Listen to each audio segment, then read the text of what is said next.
pala ganun yung trato sa akin ni nanay kasi ampon ako. Naku, siguradong matutuwa si Tyrone dito. Ay, naku, gustong-gusto niya ng mga ganitong t-shirt, yung may pa superhero. Mabagay ito sa anak ko.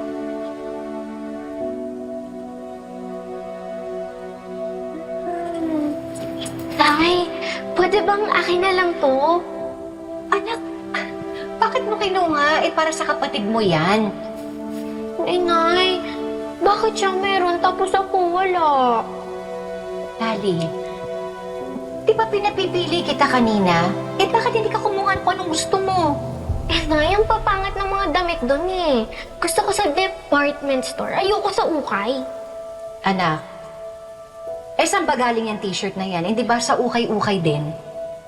Kahit pa, Nay, akin na lang to. Thank you, Nay. Eh, para nga yan sa kapatid mo, para yan kay Tyrone. Eh, bakit siya na lang lagi, Nay? Bakit siya na lang parati? Tali, hindi totoo yan, ha? Iba talagang trato mo sa kanya, Nay. Tali, hindi totoo yan, ha? Pantay lang ang tingin ko sa inyong dalawa. Eh, di akin na lang tong t-shirt na to, Nay.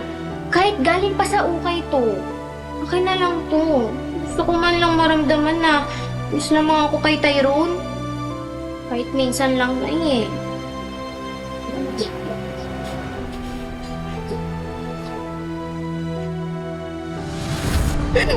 Ampon ako!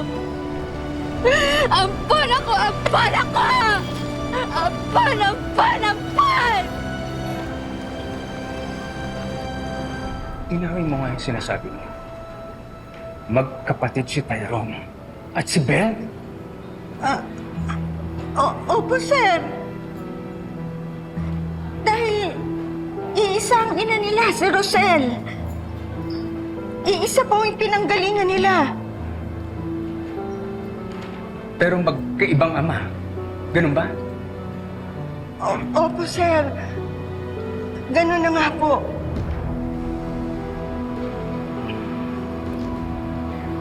Sino ba kasi ang tatay ni Tyrone? Kilala mo ba? Eh, kasi sir, nasa abroad na ako nung nabuntis si Rosel ng tatay ni Tyrone. Hindi ko na po nakilala. Yun po.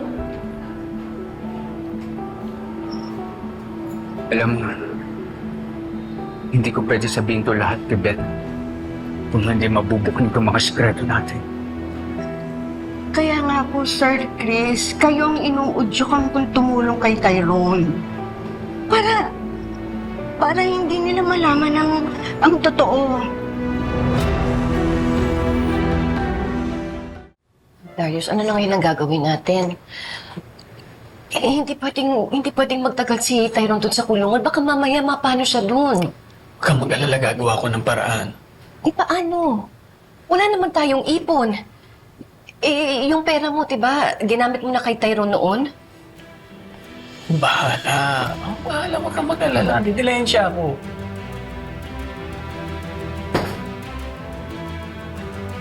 Dapat lang gawan mo ng paraan. Lali, Nay, may kailangan kang malaman. Importante.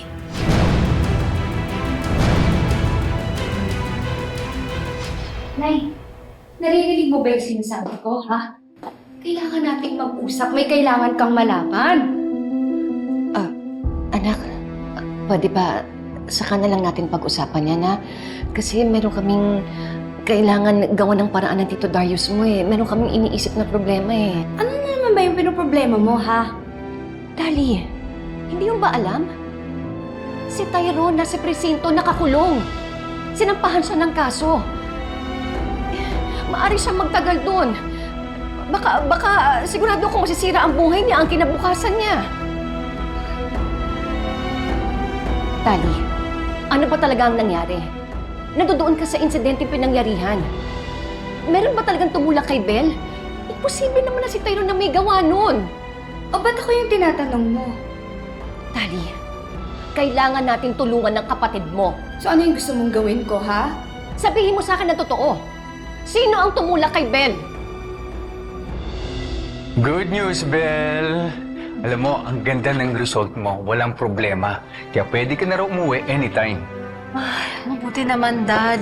Kasi gusto ko na po umuwi. Gusto ko na bumalik sa normal ang lahat. Pero anak, kailangan mo asakasuhin yung kasong sinampa mo kay Tyrone. Kaso? Anong kaso? Nag-file ng kaso nanay mo labang kay Tyrone. Hinuli siya ng mga pulis at nakakulong na siya ngayon. What? Hindi mo alam? Dad, nagulat nga ako na umabot pala sa ganito. Anong hindi mo alam? Bel, hindi po pwede mag-file ng kaso ang nanay mo labang kay Tyrone nang hindi mo alam. Unang-una, ikaw yung complainant.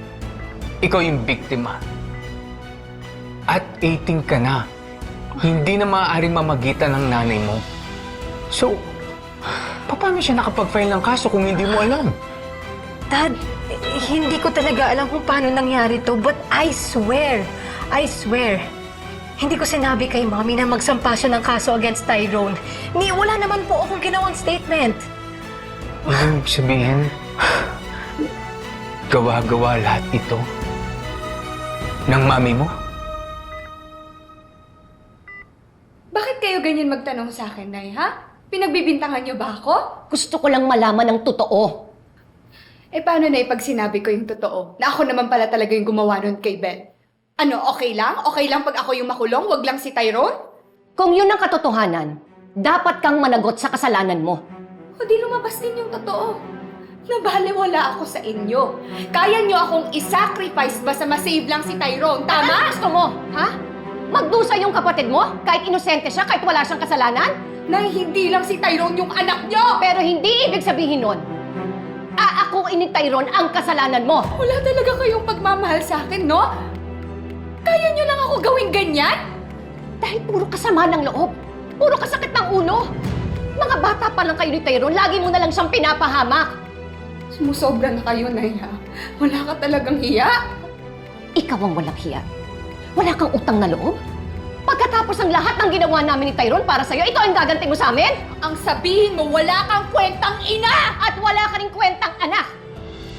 Wala ka talagang pagmamahal sa akin. Puro na lang iniisip mo, si Tyrone, Tyrone, Tyrone! O di sige. O di magsama kayo ng paborito mong anak. Bahala na kayo sa buhay niyo! O anong gagawin mo? Lalayas ka? Oo. O sige, lumayas ka! Hindi ko na kayo kailangan. Mas hindi ka namin kailangan. Wala kang utang na loob, lumayas ka! Layas!